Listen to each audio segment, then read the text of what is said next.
night for our 35th anniversary for our banquet, and he was amazing. Everybody was leaving. They loved him. They said it was the best banquet that we've ever had. There was so much laughter in the room. He truly stood up. He presented the Lord, and we had a great time. It was a fantastic night. I highly recommend him.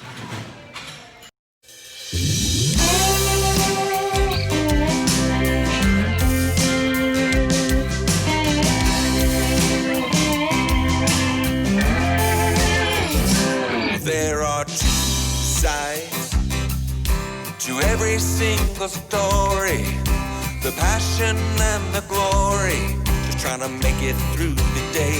You know we're trying to come together, arm in arm and hand in hand, and with my brother I will fight to unify our land.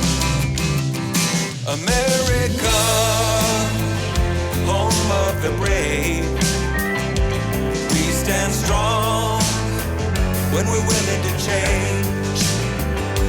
And I will watch the feet of freedom and bow down on my knees, praying for a healing, fighting for the freedom of my brother and me. And on the other hand, there are those who would undo us, unruly who would rule us and break us all apart. And I will stand beside you and fight against injustice and lawless ones among us. Come on, let freedom ring. America, home of the brave, we stand strong when we're willing to change. And I will watch bow down on my knees, praying for a healing, fighting for the freedom of my brother and me.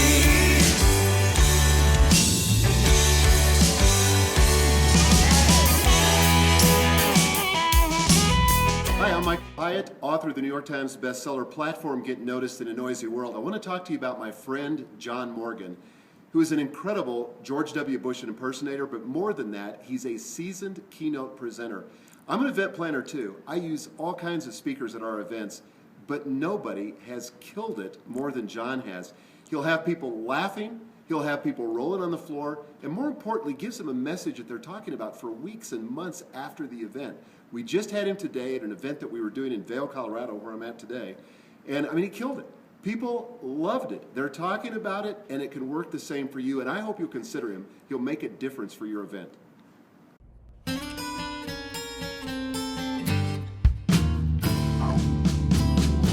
Well, I'm the free world leader. Freedom's rolling out to you. Oh, let's roll.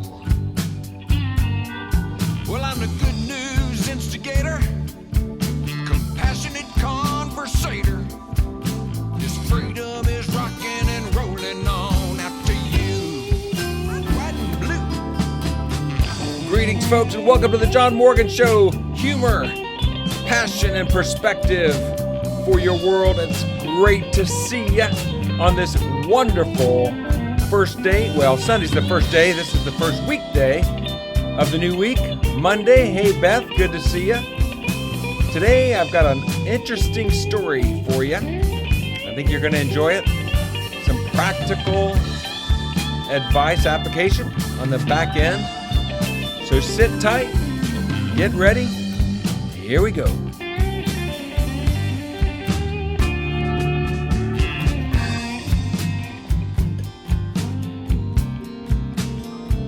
Oh, yeah.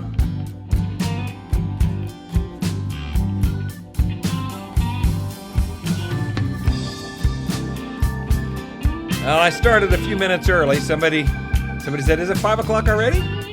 I shortened the opening because I was just impatient. I couldn't wait. I had to get started. There's too much to say and not enough time. Missed the cue. I was early. Ooh.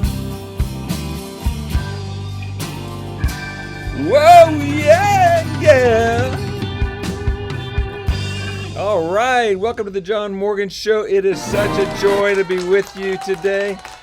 I appreciate each and every one of you taking time out of your afternoon for an interesting little verbal appetizer, something to, a little before dinner treat.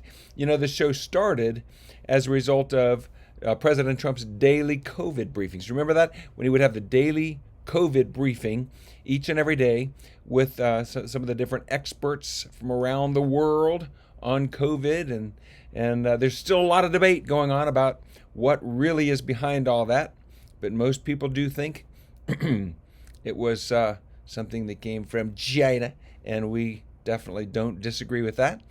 Everybody knows that, of course, the Wuhan laboratory over there, but what I want to talk about today actually came from Canaan, came from the land of the Bible. And today I want to talk to you about the character of Joseph. Joseph, yes. Y'all know good old Joe. Y'all probably all know the story, but here's a recap for you. Joseph was one of the 12 children of Jacob, who was the son of Isaac, who was the son of Abraham. I think I'm getting all those names correct. And he was the youngest son of Joseph, actually the youngest son until finally at the very end his brother Benjamin came along. But Joseph was born of Jacob's first love, Rachel. And Jacob's name was later changed to Israel. So that's the man from whom we get the nation Israel, Jacob. And Joseph was very beloved by his dad because for many years he was the youngest son, and he made him a coat of many colors.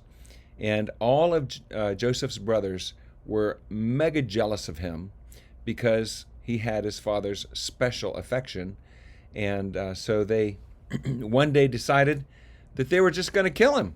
They were going to do away with him. I'm skipping a lot of details in the story. But one of the reasons they hated Joseph so bad was because he had dreams that seemed to indicate that he would one day rule over his brothers. He would one day rule even over his mother and father. And those dreams made his brothers hate him all the more. Because who's he? This little runt, to think that he's going to one day rule over them. Ha! And they said they're going to kill him, and then we'll see what will become of his dreams, was the way it was spelled out in the book of Genesis, right in the chapter 40 area and following. Well, one of his brothers decides, let's not kill the guy. Let's throw him in an empty well, in a cistern, and just let him rot in there. He'll die of hunger and thirst and starvation. And but what he planned to do, that particular brother, was come back later and rescue him and restore him to his father.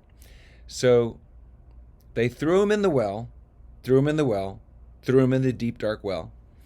And just then, a group of slave traders happened to come by from Ethiopia, and they were headed for Egypt. And the bros said, "Hey, why shed innocent blood? Let's just sell him to these slave traders, and we'll get rid of him that way." And so they did. They sold Joseph to these slave traders, not even for 30 pieces of silver, for 20 pieces of silver. And that began the downward spiral for Joseph. You have to wonder what was going through his mind as he pondered his many dreams and wondered how the fulfillment of those dreams would come to pass as he's suddenly now being sold as a slave to Egypt. And, it probably didn't look so good. He went to Egypt and became a slave. He was sold to Potiphar. As it turned out, Potiphar was the captain of the guard for Pharaoh. And Joseph did such a good job, he rose through the ranks of slavery rather quickly, even though it was years, to the point where Potiphar put him in charge of his entire household. And still, he's still a slave, though, and Joseph was a good-looking dude, and Potiphar's wife had had eyes for Joseph, and she put a move on Joseph one day, and that landed him in prison. He wouldn't put up with it. No, no, no. She grabbed his bathrobe or his robe or whatever he was wearing, and he ran out of the house without it, and she screamed, and when Potiphar heard about it, he had Joseph thrown into prison. You have to wonder how it goes from being an honored, beloved son to slavery to prison. How do you handle that when you're thinking that you're going to rule over your brothers? Well, he had to deal with a thing known as death of a vision, because it looked like none of these things were going to come to pass at all. It didn't seem like there was any possible way. And so he's for years a prisoner in the dungeons of Pharaoh. And talk about waiting, talking about having to just bide your time. If I've got it correctly, it was 19 years total from the time he was sold into slavery till the time he was rescued from slavery. At some point during that slavery, during his jail time, the chief baker and the chief cupbearer were thrown into prison, and they both had dreams, and they told Joseph their dreams, and God interpreted those dreams for them. And as it turns out, that was a significant part of the puzzle, because the chief cupbearer was restored to his post, and the baker was impaled. But the cupbearer forgot all about Joseph. Joseph had said, "Hey, when you get up to see Pharaoh, put in a good word for me," But he forgot all about it. And then it was, I think, 2 years later when Pharaoh had a very troubling dream, and that's when the cupbearer remembered Joseph. And Joseph was able to, I'm skipping a lot of details, a lot of amazing details. It's the most wonderful book. Joseph was able to interpret Pharaoh's dream, and as a result, he became second in command underneath Pharaoh, ruling all of Egypt. Amazing. Now, the dream Pharaoh had to do with 7 years of plenty, followed by 7 years of famine that the land was going to encounter. And that, in fact, did happen. So the 7 years of plenty had, "Hey, Mame, good to see you." The 7 years of plenty happened, and then the 7 years of famine took place. And during the 7 years of famine, Jacob's sons began to starve. And so Jacob sent them to Egypt to buy grain. Now, it turned out that Joseph was in charge of the selling of the grain, so it was to him that his brothers came. Well, it's just a fantastic story. I can't recommend it highly enough. If you haven't read it, it's better than anything produced in Hollywood. The story of how Joseph is reconciled to his brothers after they indeed bow down before him. And even his parents wind up coming to Egypt, and Joseph is the one that saves the lives of everyone living in Egypt and everyone living in Canaan. And Jacob and his entire family moves to Egypt, and they're cared for the rest of his life. And the rest of the story. They expand in numbers, and then 400 years later, Moses comes along to deliver them. But here's what I want to talk to you about: waiting, delay. That sense of having a vision, having a dream, but it just not coming to pass. And I can relate to this because back in the 80s, I was a singer-songwriter, and I thought I was going to be the next Stephen Curtis Chapman. if you know, it's funny. I actually went to Nashville to try to break into the music business the same year that Stephen Curtis Chapman came to Nashville to break into the music business, and we both actually played in the same coffee house, the same showcase. But Stephen Curtis Chapman was Stephen Curtis Chapman, and he knew so much more about the music business, and he was prepped, and obviously wrote 100,000 wonderful hits that have ministered to me down through the years, and I stand in his presence in awe. But I have my own mission. I have my own ministry and my own goals and dreams. And I remember I wasn't doing very well in business, and it was recommended to me, and I felt the Lord telling me He wanted me to lay down my business and go back to work in my mom and dad's appliance business. And I thought, okay, well, this will be for a season. I thought it might be 6 months, maybe, or 2 months or something like that. And then I would get to go back out in ministry. Well, to my surprise, those 2 months that I anticipated became somewhere between 20 and 25 years that I was working with mom and dad in their appliance business, focusing on my own family, and just waiting and waiting and waiting. And I remember times when I would cry out to God, when? You see, I had this sense that if I wasn't in the right place at the right time, doing the right thing, that somehow I would miss God's destiny for my life, not realizing that the person standing next to me was my destiny, that the person that I was delivering a refrigerator to was my destiny, that in each moment of our lives, where we find ourselves, we have the privilege of serving, of working hard, doing our best, and being a light to the darkness. And that's what Joseph did. Wherever he was, he flourished. When he was a slave, he rose through the ranks and became second in command in Potiphar's household. And when he was in the jail, he actually rose through the ranks in the jail and was given great privilege there. And then, of course, when he was sprung from the jail and interpreted Pharaoh's dream, he immediately catapulted to second in command to Pharaoh. And I remember all of the anxiety that I experienced during all those years, waiting. And right in the midst of it, I heard the whisper of the Holy Spirit as I prayed for the 1,000th time, "Dear God, please don't let me miss your will. Please don't let me miss your will."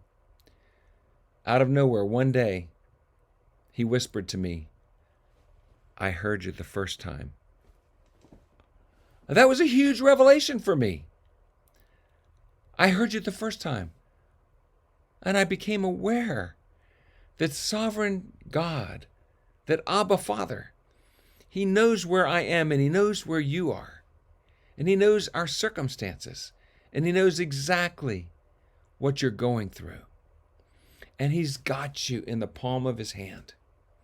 And if you are committed to Him and you're committed to doing His will and obeying Him, then every season of waiting is a season of growth and a season that will factor into your life as you are propelled into your ministry. So whether you're a wonderful senior like Mame, or somebody young that's just starting out, or somewhere in the middle like me and maybe you, God's got us. He's got a plan for us. I could have never imagined in a million years that God's destiny for me would be to become a presidential impersonator, and that through being a presidential impersonator, I'd have the privilege of doing this show for you, of writing 2 books, all that point to God and to His glory, and that I would have a ministry that would travel the world and have the opportunity, again, to impact lives in airports, in grocery stores, just everywhere, and on stage, of course, in front of many. And now, here we are, hanging out, doing this show, getting to know the Lord better. And what a joy it is. And so I'm excited to share with you that story of waiting, how it can seem so long. But patience, my friends, as they say, is a virtue. And every time we have to wait, God is burning off dross. He's got us in that purifying season where we're becoming more like Him and less impatient. So be encouraged. Waiting is a good thing. All right, who have we got over here? Good to see you, Mame. Appreciate you. Alyssa, Patty, welcome. Good to see you guys. So anyway, I just encourage you, if you haven't read lately, I mean, I've read it many times, but if you haven't read it lately, the story of Joseph, it's compelling drama. Chapters 40 through 44, right in there. It'll bless you. It'll encourage you. And yeah, so check it out. I have house guests this week, so you won't be on in the AM or PM. Mame, we'll miss you. I'm glad you're on today, and I appreciate you so much. That's a very good question. Does anybody know how Karen is doing? I will check on that, and I will let you know. God bless you guys. I appreciate you. Have an excellent afternoon, an excellent evening, and I'll see you tomorrow morning on Pray for America. God bless. I'm Gina Lipsky, and I just want to give a testimonial. John Morgan's book, War on Fear, changed my life significantly. Last year I was at Free the Dream, and he gave a talk, and I was robbed at gunpoint 15 years ago, and I carried that fear with me for 15 years. And at Free the Dream, after hearing him speak, I realized that it was time to let that fear go. And a small thing that is small to some people, but to me it was significant. I never took the trash out at night because I was so afraid of being in the dark. And when I got home from Free the Dream and after reading John's book, I now take out the trash every single week at night on purpose so that I can conquer that fear. And so I encourage all of you to read his book, and any fear that you're hanging on to, let it go. It's not worth it. Don't give it the power. Well,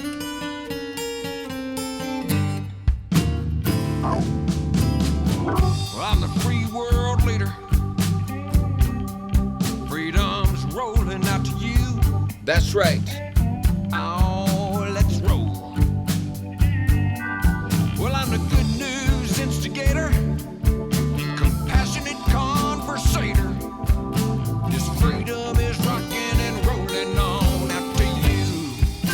White and blue. Thank you so much, everybody. Thank you for tuning into the John Morgan Show. Humor, courage, and passion and perspective for your wild world. Monday edition. It's great to be with you.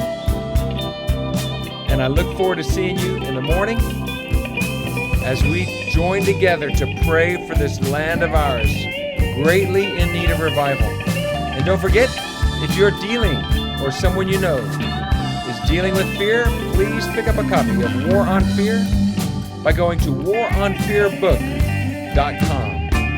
Or you can pick up the Audible at audible.com or the Kindle on Amazon. War on Fear. Pick yours up today. I know all you guys on the show have already read it, and I'm so grateful that you have. Hey, you know, you could do me a huge favor. If you've read War on Fear and benefited from it, I could use a few new reviews.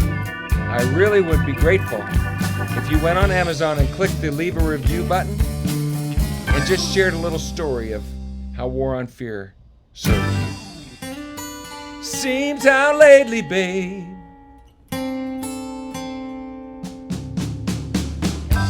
Got a bad case of red, white, and blues. Woo-hoo. Thank you, everybody. God bless.